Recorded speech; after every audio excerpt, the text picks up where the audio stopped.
I'm ready to go. Do it.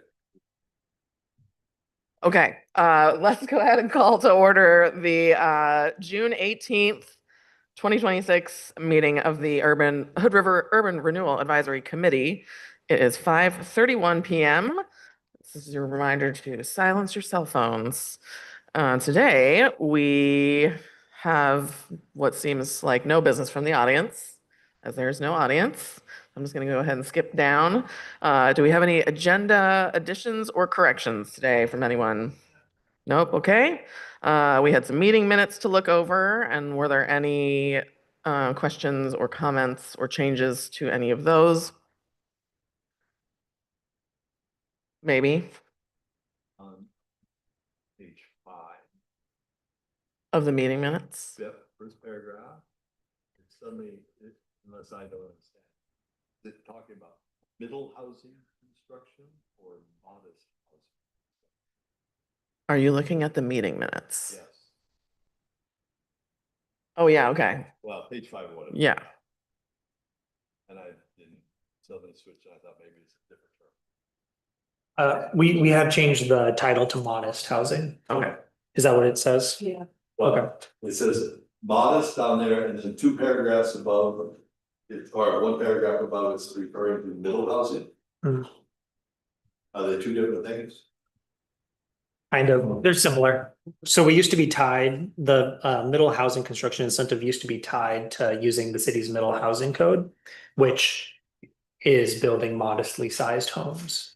But since we've decoupled from that code, we changed the name. So it'd probably be appropriate if you want to change on page 4. It says the budgeted loan and grant amounts for the middle housing construction incentive could be changed to modest. That makes sense to me. Thank you. Let's see. Okay, any other comments? Changes? No, okay, then anybody, Make a motion, we approve the minutes with the 1 correction, modest middle. thank you. Do we have a second? I second. Okay, all in favor of approving the meeting minutes with the edit? Aye. Aye. And the only committee member not here today is Mr. Knopf, by the way. Okay, moving along, the meeting minutes are approved. Next, we have a presentation about the public safety and housing bond. Thank you, Will. We look forward to this.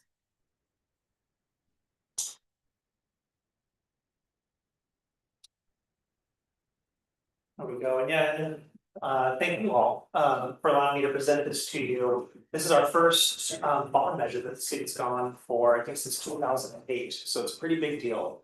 Addresses some pretty important needs in the city. And I've been providing this presentation to community groups.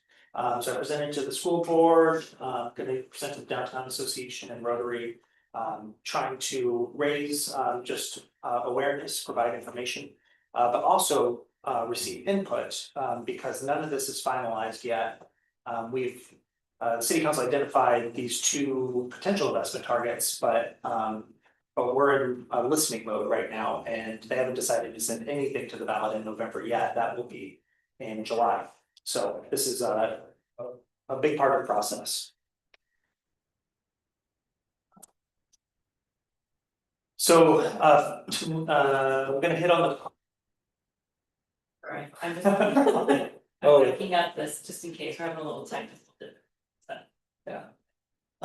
So I'm going to go over the problems that the public safety and housing bonds are intended to address, actions that the city has taken to address these problems before asking voters for a tax increase, what the bonds could fund, if approved, how much they could cost, and then the most important piece is getting your feedback, input, and then also giving a roadmap of when decisions are going to be made.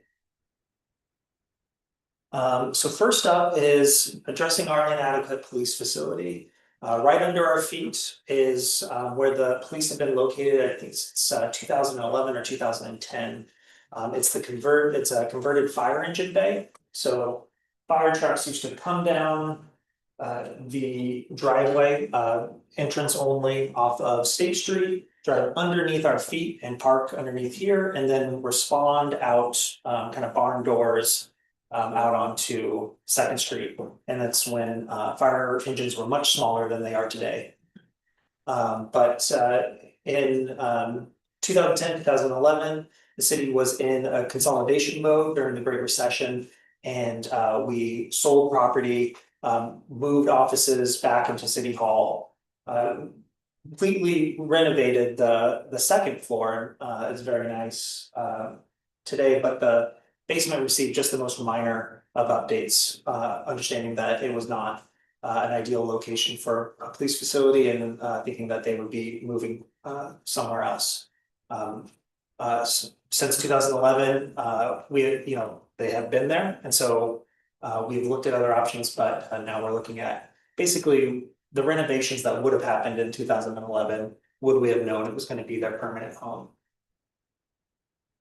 So issues that we're trying to address is, one, they're in the basement of a 100-year-old masonry building, so there's some seismic issues. We don't have backup power in case there's a natural disaster that cuts off power. We don't have ventilated evidence processing, so they need to deal with things like fentanyl, methamphetamine, other really dangerous substances for bagging and tagging for evidence, and the basement was not built for that purpose. We don't have secure or video-enabled interview rooms, which are helpful for creating good evidence for prosecutions. No dedicated meeting space, no locker showers, changing areas. Like I said, that driveway was never meant for anyone to back out of. It was only meant for fire trucks to drive into. So right now, police vehicles don't have a safe exit out of here, or a covered parking, which is important during snowstorms or other inclement weather, where we need to quickly jump into vehicles and head off to calls, and no community or training room. And so that image there shows the current floor plan, and you can see it's jagged and strange, and that's because that used to be a fire engine bay and kitchen for and bunk room for firefighters. So here's some images. This is the big open area, which, despite the overall footprint being too small for our current force, there's actually also a lot of wasted space because it was a big open fire engine bay. This is our IT room for the entire city. It does get wet during rain events, and that's why we've raised all the IT equipment up a few inches off the floor with that desk there. This is the evidence processing area that I was talking about. So scales, rubber gloves. We do have a hood that does the best it can with the filter. It has kind of a very high quality HEPA filter kind of a deal. So it's this hood. They mask up, they put gloves on, and they handle dangerous substances while the hood does the best that it can to create negative suction and push that stuff through a very high, really specialized filter. But that's really awkward and not ideal. This is the records room. Recently had to be black mold addressed in there, and it's just not a modern filing system. And then the driveway that I was talking about. So if you can imagine, you hear there's an active shooter in downtown, which we've had before. You're writing a report and you need to run out during a busy summer day when could be pedestrians walking back and forth on that, and you need to get out of there with lights and sirens, and you're backing up. Kind of how awkward and unideal of a situation that is. So we have looked at alternatives to renovating the basement. Through 2019 to 2024, we looked at creating a standalone facility. The space program at that time suggested a building size of 13,000 square feet to cover the next 20 years of growth. We evaluated 7 sites, but kind of all of them were cost prohibitive or had one reason or another that things did not get off the ground. And then we also tried to co-locate with the county. Again, that effort did not lead anywhere. So now we're focusing on what we own, what we have already, and making the best of our current space. Sorry. So you're saying that the goal is to renovate the space downstairs? Mm-hmm. Okay. Yeah, and so you saw that other floor plan with all those jagged and kind of weird looking rooms. This would be option one, to just renovate the basement.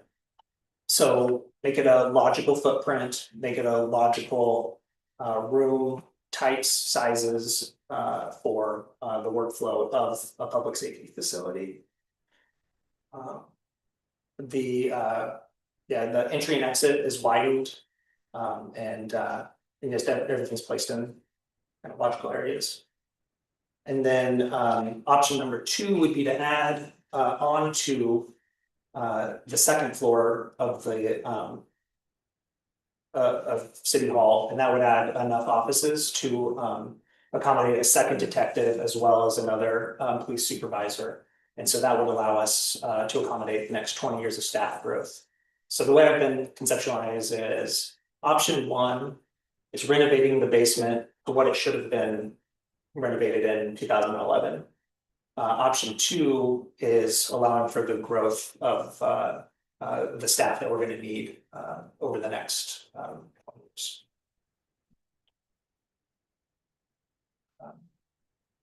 So before I leave the police, any questions on that before I get into housing? So in option two, that basement floor is there already. Yeah, and then we add stairway up and an elevator over in that addition. And then their conference room is moved up to that second floor, which also doubles as a emergency operations center. And then basically the basement where the conference room was turns into 2 offices, which allows for another detective and another supervisor. So you still have a parking problem, basically. Oh, this doesn't show it very well, but if you look at the image there, instead of it becoming a bottleneck, kind of a narrowing, it's jetted open to be a 90-degree. I actually have a much better view of that. Oh, not easily accessible. Yeah. So this is capital bond, is that true? Yes.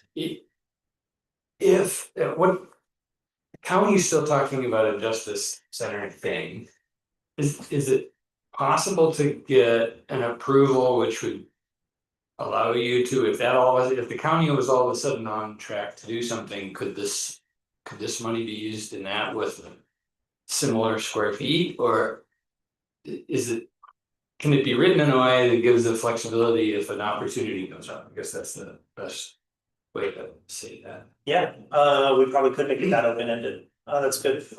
That's good piece of input. I probably have a similar assessment of the likelihood of that, but it's still, that was sort of the, for you others, when we were on council and talking about this stuff, that was sort of like, but if they do that, that would be so great to have, a public safety facility that met both the cities and the counties' needs. And that fact probably contributed to us having a time deciding to spend money so. Where is the county? I don't. I mean, physically, where? The sheriff's office and the courthouse. Oh. So Okay, so just flexibility, Yeah. that's. I guess I should note too that option one that just does the basement eliminates the only interior stairway. And so it just the basement becomes completely separated from the top floor. Which is necessary for them to get the square footage they need and have the layout they need. But this option number two adds an elevator and stairs, which this building as a public building would have been required to have if it was built today and not in 1924. And there's not too much that's going on in the basement that isn't repurposable for city needs. So when the police do get their own dedicated facility somewhere else, the basement would be functional and usable for other departments to grow into. Second question, you talked about option 1 and 2, is it? 2 test balloons that you're floating with different dollar amounts, or why wouldn't it just be? Both floors kind of thing? Yeah, a couple $1 million difference. So at the end, I'll get to what the bonds cost, yeah. I have a question. If anyone else doesn't. So my questions, it sounds like you're gonna get to my question about the cost differentiation, but I wondered when was the last discussion with the county on a shared agreement? When was that last time? Last time I was involved was 2022, and they had a joint committee who was looking at this. Thank you. The reason I ask is that I know that the county is in severe shortage right now, and I wonder if they would be more willing at this point to consider, I mean. That they're in a shortage, maybe they don't have the funding to do a new project, but I'm wondering if they would be interested more now in going back to the table. Just that as a question.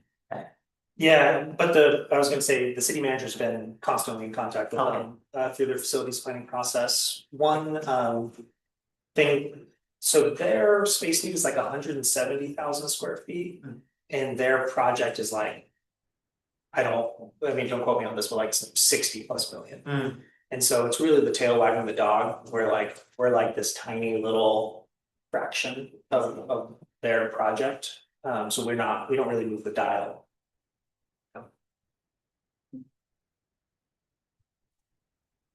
You just said like if when the police all eventually move into a different building, and I'm just wondering like.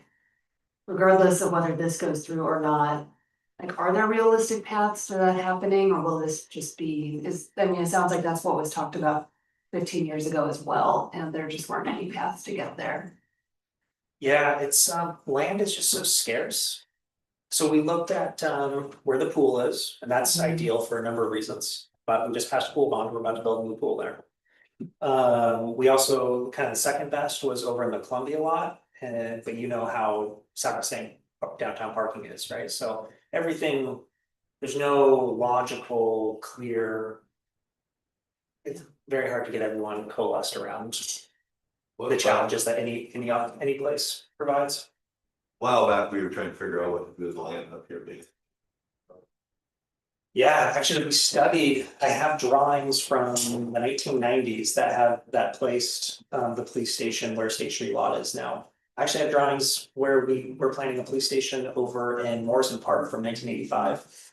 So we have been in planning stages for a police department for decades. I think that's where we've kind of decided we've got to just make the best of what we've got underneath us, or else they're not going anywhere. But the city owns that land too. Yeah, we could do a police station on the upper part though. And then take some of that parking for these cars out there. We could build the police station probably on State Street lot, but then we'd lose the lot. Well, see, I was thinking you build it on the hill, but you come down over a portion of that lot. That was one of the choices in 2019 or whatever. Yeah, it was, yeah. Yeah, we looked at the pool. With the empty lot that's over by the red carpet. We looked at the county public works yard, we looked at the state lot, and we looked at Columbia. Yep. Anything else on police before I move to housing? Okay.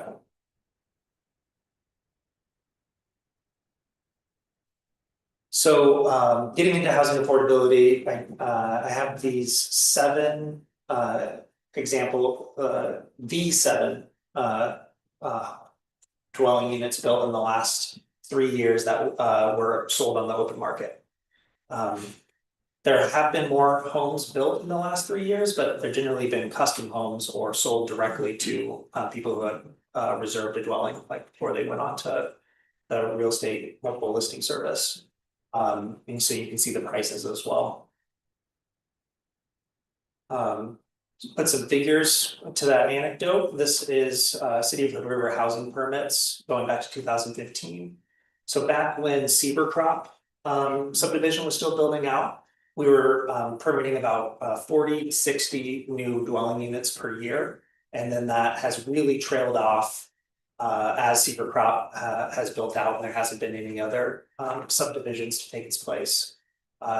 Three notable exceptions is Adams Creek.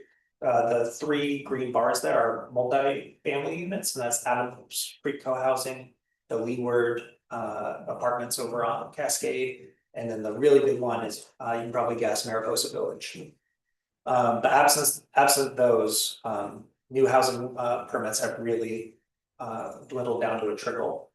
And that dotted line would be our proportionate share of annual housing production if the state were to meet its statewide housing goals.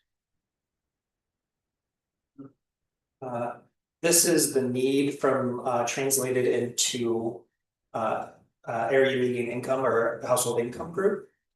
So that's household income as a percentage of median income. And this is from the Oregon Housing Needs Analysis. So it has our current deficit by income group, and then the 10-year target that we need to meet. And then I have in there the in-process production, so subdivisions, permits that I'm aware of. And then the big one from 30 to 60, that's all Mariposa Village. So you see the biggest need is the 60 to 80%, and the under 30% has nothing in the pipeline and has the biggest need.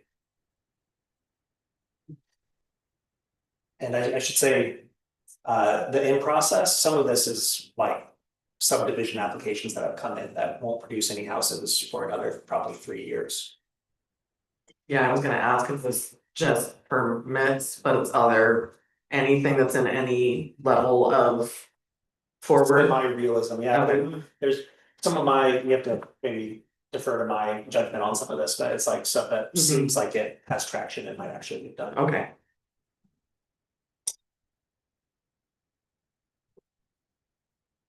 So as housing production has declined, the price of homes has really gone up, especially compared to how fast incomes have gone up.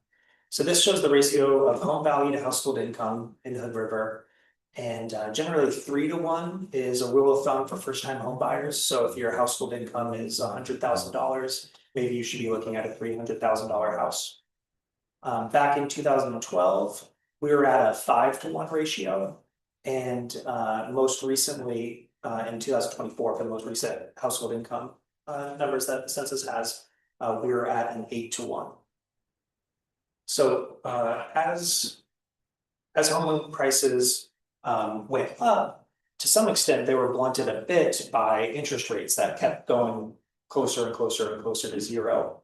So this graph translates the median household income in Hood River versus the income you would need if you had 20% down to get a mortgage on the median home. So this takes into account interest rates.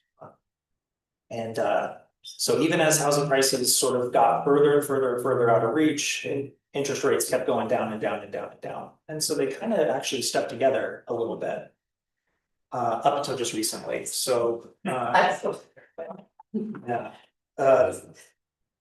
don't think anyone thought that Hood River was acceptably affordable in the 2010s, but it's become a yawning gap in the past couple of years, far worse and acute than even before. So as we look for a bond, there's many people who own their homes and still having trouble with affordability issues who wonder, isn't increasing my taxes just a step backward? And so what we've tried to translate for that situation is, why would this matter to someone who already owns their home? And so first up is that 4 out of 5 Hood River workers live elsewhere and commute into town. So that results in road congestion. I think you can see it, at 8 a.m. and 5 p.m., here outside on Second and Oak, where people are shuffling out of the city or shuffling into the city and causing backups. Creates a splinter in the community because these folks who work here, they volunteer in their home community. They may coach in their old home community, or maybe they're not doing any of that because they're so tired from commuting. And creates labor shortages as there's, you have to recruit from a wider and wider net. The Mid-Columbia Housing Authority identified the lack of housing as a key economic threat and weakness to our economy in their strategic plan. And if people can't live here, start their households here, that eventually results in declining school enrollment and less state funding. The school district has seen about a 10% reduction in enrollment over the past 10 years. Additionally, 1/2 of the city's police and fire staff not only live outside of the city, but live outside of Hood River County, commute in. So their shifts are 10 hours to 24 hours long, and they're starting that after commuting in maybe from a suburb of Portland. And so maybe you start tired, but also could be cut off from the city during a snowstorm or something that closes down I-84. And then lastly, 53% of renters in Hood River are housing cost burden, which means they spend more than 30% of their gross income, so that's income before taxes, on housing costs, which obviously means less available for education or to participate in the local economy. Now, things that we've tried to do before resorting to a housing bond. In 2015, I'd say it was really the start to our major housing efforts as a city. Our 2015 housing needs analysis created kind of a roadmap of strategies that we diligently implemented.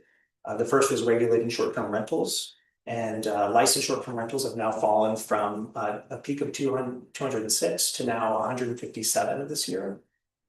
We updated townhouse code to make it streamlined and easier to build townhomes, which is a missing middle type of housing. And we adopted a 1% construction excise tax in 2017, dedicated to affordable housing.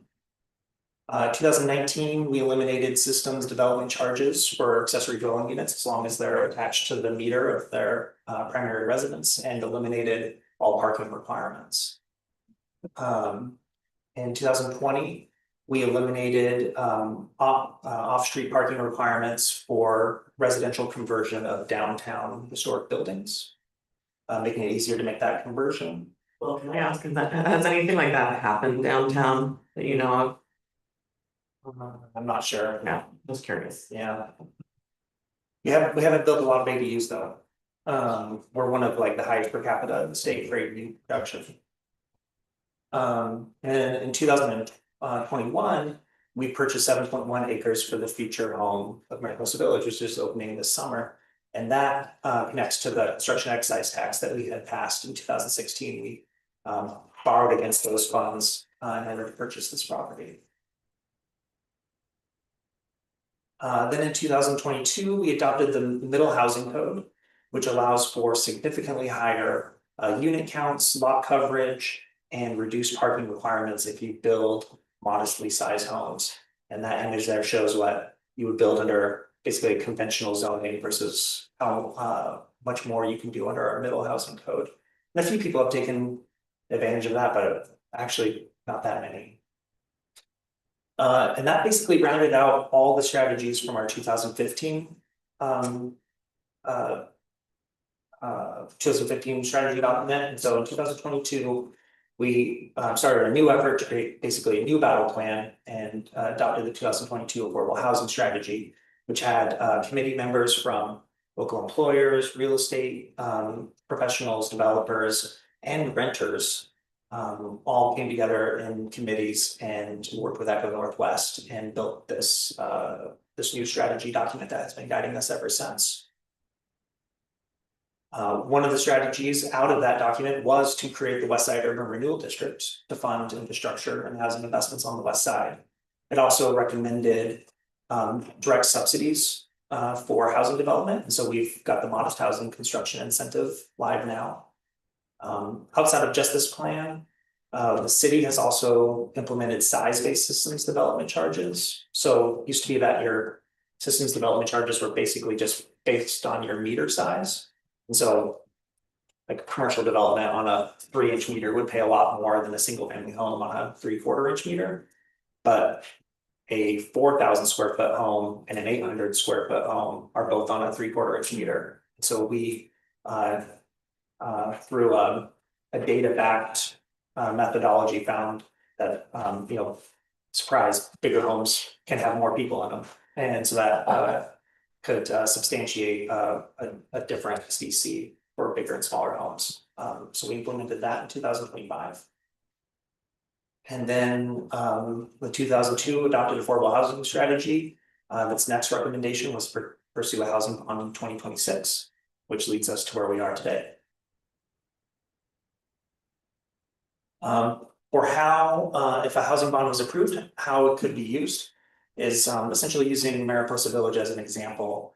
We find land to acquire. Often the city can acquire land cheaper than a developer would because we can pay cash. And often sellers are interested in promoting the mission of affordable housing. Once we acquire the land, we do additional due diligence, development concepts. We connect with the local community and wider community about what their housing goals are. So in the case of Mariposa Village, we wanted green building standards, a new public road, trail connections, publicly accessible park. A mix of ownership and rental, and a wide variety of affordability levels. We hit almost all of those, but the city was contributing so little money that we really couldn't dictate what was going to pencil. And so we unfortunately had to give up on the owner goal and also the wide level of affordability levels. It was basically just in that 30 to 60. And I've been really noting that, the size of the development and its characteristics are really a product of that LIHTC, low income housing tax credits were running the show. We weren't really in the driver's seat because we were bringing so little resources to the table. But we can go any number of other directions. We go land trust, cottage style, really the sky's the limit. Once we have more resources to bring to the capital stack, we can be more in the driver's seat. And I mean, no shade on Mariposa Village, that is really an amazing project in so many ways. But after we set our goals and do our developer solicitation, we select the developer that best meets our stated goals and enter into a process for a development agreement. Then they go out, they get all their funding and financing together. In Mariposa Village's case, that took about 3 years, but once it all closed, they get to construction and then it all goes pretty quick after that. Okay, getting into the costs, but before I do that, housing bond. Okay, so I have a few questions. One of them that I wondered is, can you tell me more about Mariposa Village will open in phases, yes? First phase beginning at the probably late summer, I would assume. Yeah, July or August. And I'm just gonna say this from my experience being really active on the pool bond and my general experience in development. Or I personally think that it would be a really good idea to wait until that project is completed. And that you as we as a city can tout that we have a fully operational, we have filled it up, it is operating well. I think this would give you an ability to say, look at what we did, not we're halfway or we're 2/3 of the way there. And my feeling is that when you've been able to operate for maybe over the winter for a full season, you're gonna have something more to say that I think as a member of the public. You can speak to your track record, and I learned this in the pool bond, I'm very active was and still am. That the public is scrutinizing deeply our history as we move forward, and so. This is gonna be the first of many projects that I hope the city will look to do in terms of housing.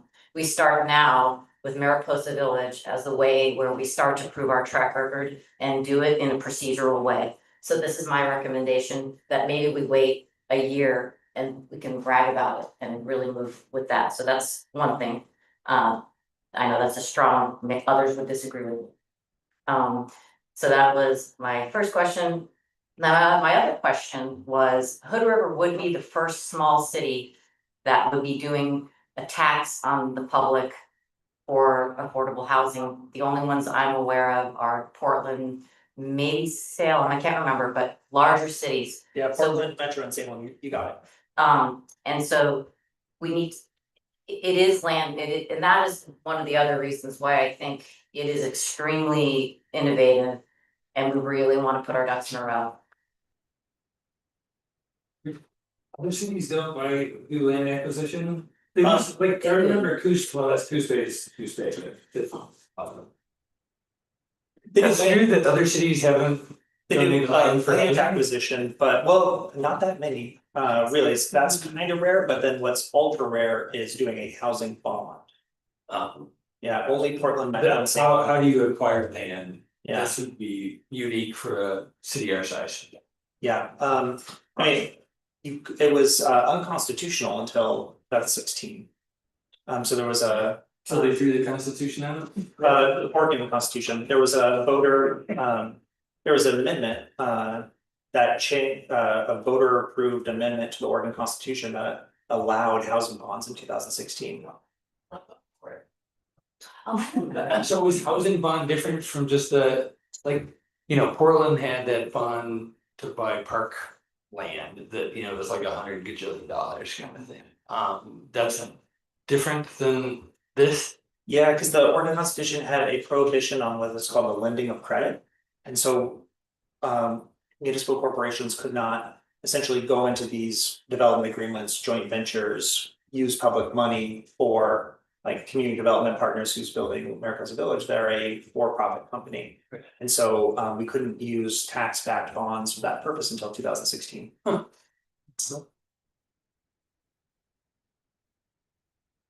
So where did the money come from for the land acquisition of this? Forgot. Construction excise tax. Oh. Yeah, yeah. Which is ongoing as well, Mhm. but not enough to do as much as you want to. Yeah, so and thank you, Tina, I don't disagree with your comments, I think they make totally logical sense and other people have said the same thing too. The idea, I think, between for doing this now is that we passed CET in 2016. We bought the land in 2019 or 2020. People are moving in 2026. So that's like a decade of lead time. So we're kind of, what's our lead time to get the next one going when there's 780 people have applied for the 130 units in America's Village. Oh, no, I appreciate that. I also was extremely active in seeing the time that I'm gonna say it's a moment in time that nobody here is not aware of. That the voters, right, and it is different when you're looking at the county versus the city. I do think there's a different voter population, but people are. And this is just, I knocked on 600 doors or something, Wow. or a lot of doors, a lot of conversations with people of all stripes. And I feel like we're in a moment in time where people are really sensitive to, it's not like it's gonna go away, the tax increases. But there's something about this current moment and and it may never change and people may feel that way, yet I feel like some sensitivity to that is also reasonable. And I know what you're saying too about the lead time, but still proving I still say proving regardless of that, this particular project is huge. And so I think that it stands to show it being completed. Yes, I know there's a wait list, I know it's amazing, but I still feel really strongly about setting the record and doing the project and then going for money. Lindsay, did you get your question fully answered? That's okay. Oh, yeah, we can, sorry, but we can renew, so CET, we have paid off the bond that bought, so we can re-leverage. And probably could borrow maybe another 900, another million off of it. That's kind of its scale, so this is like a whole different scale. I'm sort of thinking about it what are the questions we're gonna get when we're out there canvassing kind of thing? So with the tax increment in the west side urban, we can use that money for land acquisition. How compare and contrast, or how does this supplement or take over where that can't? That makes sense? Yeah, I think it all comes down to timing and what's your timeline, you know, I think there's data to support that, we're already in deficit and we're already behind and the housing isn't needed 5 years from now, it's needed 5 years ago. And so, the West Side District is certainly gonna be a powerful engine.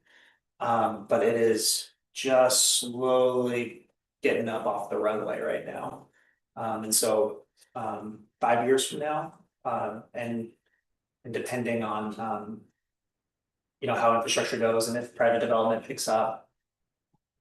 Maybe, but this is, if you want definite now. And in a. Like a material amount of money, this is kind of our option. Mhm. Yeah, I mean, I agree with a lot of the things that Tina said too, that, you know, as much as I am for sure let's do whatever we can to build it as fast as possible. I also would hate if we ended up not pulling the trigger on something that everyone said no to. And then we had to keep coming back and begging for it like over and over and over again, because I don't think that's a viable, you know, plan of action for presenting something like this to people, so. Is there any kind of, like, I was thinking about that too, like, you don't wanna try and help, I mean, work out with the pool, like, revise it, so like, he can pass the second time? Yes, but I think there's probably also gonna be fatigue from that Yeah. situation right now. Absolutely, Yeah. I guess I was just wondering if there was like. Public policy data that showed that, you know, when you go back the second time, the chances of getting it to go through drops and drops, like, what is? Cause we're balancing these two factors, right, the timing, you know, best time to plant a tree type situation, also with this. So I guess I'm just wondering like how risky it is to put it out there now sooner, and like in terms of what that would mean on subsequent. Tries if the first one doesn't go through. Only for data anecdotes, yeah, I don't know if there's any, yeah, I don't have an answer. Second tries are always at a lower level too. Library, parks failed in 90, so. I don't know, and maybe Will, you can talk to, we're asking for this much, but at some lesser level, it would still be a viable way to go if there was a second, I don't know how to answer it either, so, but I think you get the question. Yeah, I think you're asking the right questions and thinking about the right considerations. Which probably leads well into a discussion of cost. So police facility, that base option, we're estimating $6.7 million, would be about $6.06 per month for the median taxpayer. In Hood River, and then that option to the expanded one is 8.7 or $7.88 per month for the median. And I should also note that there potentially could be seismic grants that we would go after that could reduce this. But I didn't factor them in there because they're competitive and can't be relied upon. And then for affordable housing, wide open, any amount of money, you know, especially when we can attach it to CET, we can attach it to urban renewal, you know, there's any number of ways to get creative, and I think Mariposa Village shows how creative you can get with even just a tiny little bit of money. But I have here Metro's rate, if we adopted the rate that Metro did, that would be $4.8 million bond or $4.36 per month for the typical taxpayer. And then the city of Portland, their housing bond was at a little over 42 cents per thousand. That would generate $8.5 million. So. Well, do you know what the pool was, just off the top of your head for comparison purposes, or does anybody? Full cost of the bond. It was No, I was actually thinking about per month. Oh, 6%. Is that we found that this dollar per month didn't resonate really well, because people go, how do you know my house, and kind of thing, but. And then it ended up that, you know, that dollar per thousand was 6% of the actual. No, well, technically, the dollar is combining the operating levy and the bond. Yeah. And I believe the bond is 66, something like that, per 1,000 cents. But Yeah, just trying to together, get a relative sense if we're going back to the well, like, what are we stacking this on top of? If we trust AI, it says 64 cents per thousand was the full Yeah. bond. sounds like People definitely didn't differentiate operating levy and bond from how much is this, or the people I was talking to, I don't. It's a good question, and these are both capital bonds, right? Yeah. I would, if you're interested, I did the precinct by precinct vote count came out for the pool bond just this morning, and in city precincts, it was 69% yes. okay. Christina worked for Bar. And, I did have another question. What is for the city? I actually got the survey, so I took it, recently, survey for the bond and the bond options. Thank you. I saw that there was a quoted median household income, and I believe it was for the county. And it looked like it was 215,000. 218. And I went into the numbers, and I did see that was posted on the website for the county, but one thing that I noticed is that it was improved residential. And it did not include multiple housing, so it didn't include, and I just wanna say. I am a big believer, if we're going to do this, we wanna be really careful about not understating what people are gonna pay. I believe that probably that number, that median number at 218 doesn't really very well. I think you wanna look at what do 75% of households pay. You know, what we did for the poll was we ended up saying, we know that people can sing hem and haw about what median means. So we said 75% of households are gonna pay less than this or this. And 50% is this or this, but I also think it's important to take a really close look about the numbers you're using and incorporate all, I would say all built housing, and it might go up a little bit. Yeah, I'm definitely gonna copy the online calculator where people can put in their address and find their, that was super slick. Yeah.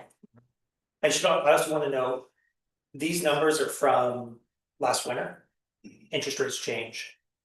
When we finalize the ballot title, we're gonna rerun all the numbers again, so. Okay, so wanted to get into next steps is right now, we're receiving community input. Thank you for Tina for filling out the survey. I hope everyone fills out the survey. We're gonna have a housing bond town hall here on June 23rd.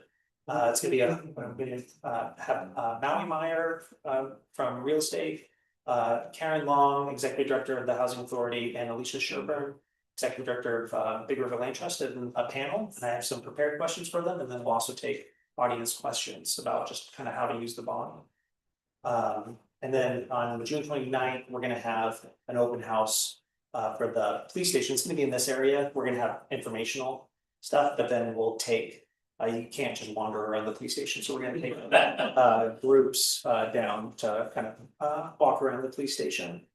And then we're gonna do one last round of polling and take all this input, all the survey responses, all the polling to city council, and it will be for them to finalize the ballot title and decide what to forward to the November ballot in July. So some of these key questions we've already started hitting on them is, you know, how should the affordable housing investment be prioritized? What if any, is an acceptable tax increase for a quality police facility and or housing investments? And should we forward this as a single referendum or two ballot initiatives? Yeah, the response on the survey, at least so far, has been overwhelming to send it as two ballot initiatives. Yeah, we'll finalize it late July, and then voters decide. So with that, I'll stop talking, and really, I want to hear more of your sort of answers to those questions. Any other advice you have that you think city council should hear? So is it both are going to the ballot or neither, or is there a chance that one? Both or neither, or one, or, yeah. Nothing's finalized until the ballot ends. And you were saying that you've gotten a lot of feedback from people who've taken the survey or other places that they think it should be split into two. It was overwhelming. Can you talk about what you heard from in your presentations to school district or Rotary or? Yeah, so I've only had the school district so far, Ah. and I was asked to only present on the housing one, not the police station one. But mostly got their feedback of just not no nothing on like rate or anything like that, but just they echoed that they're seeing high turnover of school district employees. One, hard to recruit them, and then they come here and they rent for a little bit, can't find a place to land, and they leave. So they're having a lot of turnover in their teachers, and they're also seeing increased effects of housing instability in their children, where people who are housing unstable are having trouble like getting good night's rest, coming to school prepared to learn and to focus. And so they really amplified those needs. Have you had feedback from Alicia or other developer groups that said that if we had land available, they could produce units in X amount of time? Well, I know Big River Community Land Trust has a 42 unit development that they're wanting to get going on. They didn't get their lift funding. So certainly this would be a viable source to plug in this money to move them forward. And so they're not interested in any additional land at this point because they've got their hands full trying to get this 42 unit development. They've already got land. They just want to get that project done. The housing authority is definitely interested in doing either another LIHTC deal, or they also have a land trust arm now of the housing authority, and that would just go through the developer solicitation process.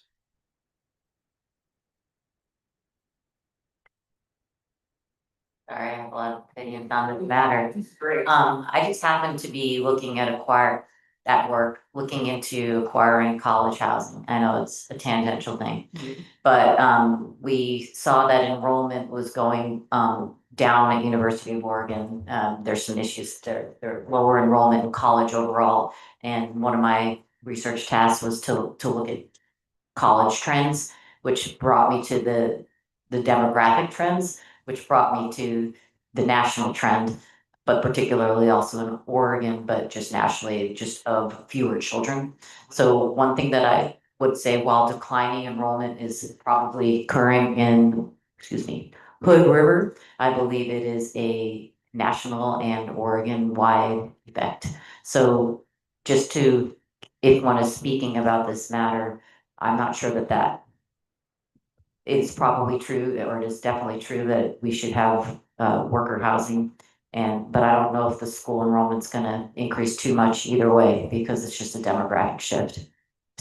Yeah, I appreciate that, and it definitely is a kind of across the entire nation. I do have some data that shows that our decline has been more rapid in Hood River than the rest of the state of Oregon. We are actually still younger. We still have a higher proportion of our population 18 and younger than the state of Oregon is as a whole. And Hood River, other than Benton County, is the second youngest county, and we have been kind of a young county historically. But it's declining, and it's declining more rapid. The whole state is declining, and it's a proportion of the population that's 18 and younger, but and we're still above the average, but we're declining more rapidly. Thank you. Yeah, we have better schools than a lot of Oregon here too.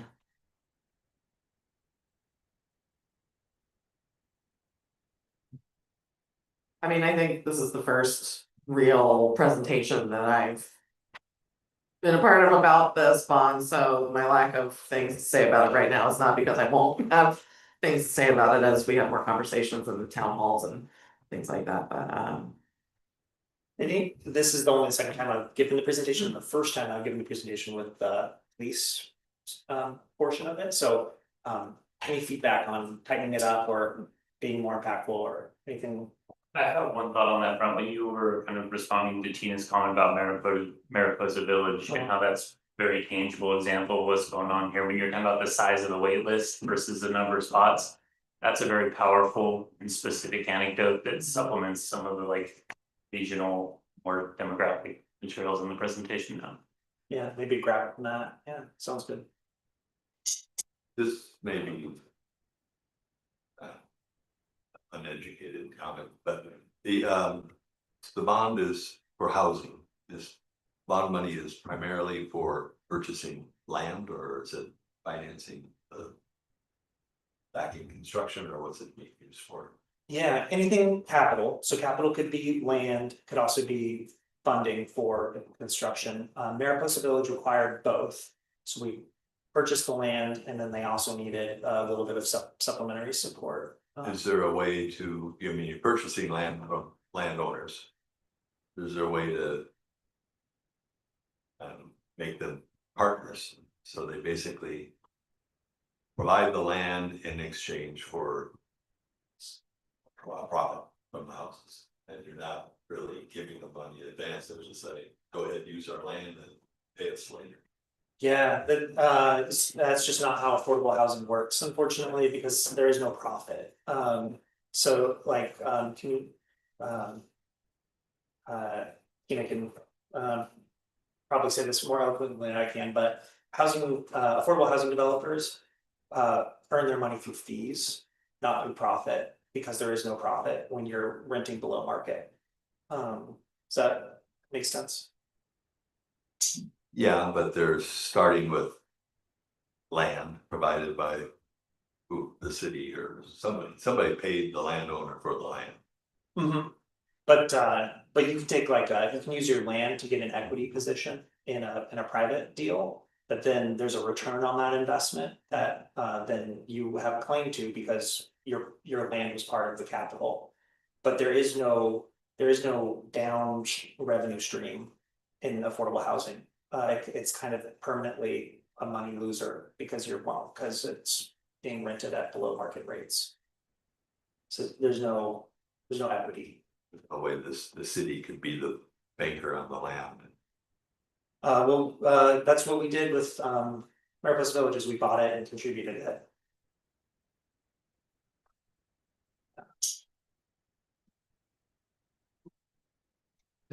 Just teeny bit of soapbox and not very contradictory to Tina's thing, but it's politically easy to put it off, right? Okay, this is hard, it's gonna be a hard fight, and do we really wanna fight for it and stuff, and so we saw that with the police department and, you know, and I argued that it wasn't time, you know, blah, blah, blah. So at some point, you gotta do it, and when you do it, you know, having all 7 counselors, you know, the city council has to be, you know, fully on board, because if they're like, maybe that's not gonna win, right? So my advice to them is make a decision and then be 150% on board, because if they're not, it's not gonna be successful. But if they are and they pull in, you know, others of us that would volunteer to help, you know, like you said, you know, the pool was a really neat effort, and but it wasn't just because the pool was gonna pass. I mean, there was a team that worked really hard, so it has to really be fun for them. That doesn't disagree with you, but No. at some point you gotta say, okay, we're gonna do this. Oh, I agree, and I know that our city council is very pro, very, from what I watch most of the council meetings, so. Yeah, I mean, housing was number one priority, for sure, I think this is new. And so everyone's a little, getting wrapping their heads around it all together at the same time. Okay, any more comments? No, okay, well, Thank thanks, you so Will. much. I'm assuming that you do not also have an urban renewal administrator update, but perhaps you do. Sorry to talk Go about for it. this tonight. So an item that I was not able to get into your packet, but is, I'm gonna have to bring, not have to, but I think you would agree, taking it directly to the agency board is ODOT, in order to continue reviewing the Mount Adams roundabout, is asking for $115,000 in a prepaid account, and this is normal, this is what they do for all locally delivered projects on state highways. They ask for a chunk of money up front that they put in escrow, and then they charge against that as they do the reviews and their inspections. In order to keep things moving and not add any, delays on us, and have an agency board item to release that payment to ODOT. Looking for any feedback or a recommendation that the agency would want to provide to the agency board. We have $150,000 budgeted for Mount Adams professional services in next fiscal year. I thought that's cash on hand. I thought that would, cover us mostly for additional design work. This is gonna take, most all of that, so it will probably accelerate our plans to look at borrowing in the next fiscal year to to get going on that design work. But unfortunately, there's no alternative. ODOT has a monopoly. If we want to continue on, we have to give them this prepaid account. If we own that intersection, sort of like the heights and stuff, does that change it? But it adds a year to when we can do that. Oh my gosh, when did we start negotiating the jurisdiction? Yeah, yes, well, that's a huge benefit of the jurisdictional transfers. We're not gonna have these review fees for everything we're doing in the heights. But taking on gas. We gotta do it, we need that, sir. Yeah, I agree. Okay, so fair to say that review Yes. is reluctantly. Does anyone think it's a bad idea to move forward with trying to get information on the Mount Adams roundabout situation? No, okay. Did you want a formal motion on that? I'd say, Sure. All right, I motion that we support spending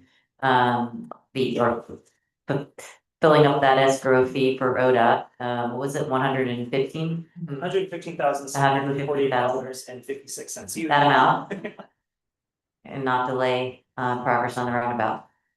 I will say, they usually charge a 25% contingency on top of that, and they waive for that for us. oh, that's nice. Excellent. Do we have a second? Okay, all in favor of supporting this as enumerated, okay, Yes. unanimous. Excellent, thank you. Okay, thank you. Okay, any items from anyone else that you'd like to discuss this evening?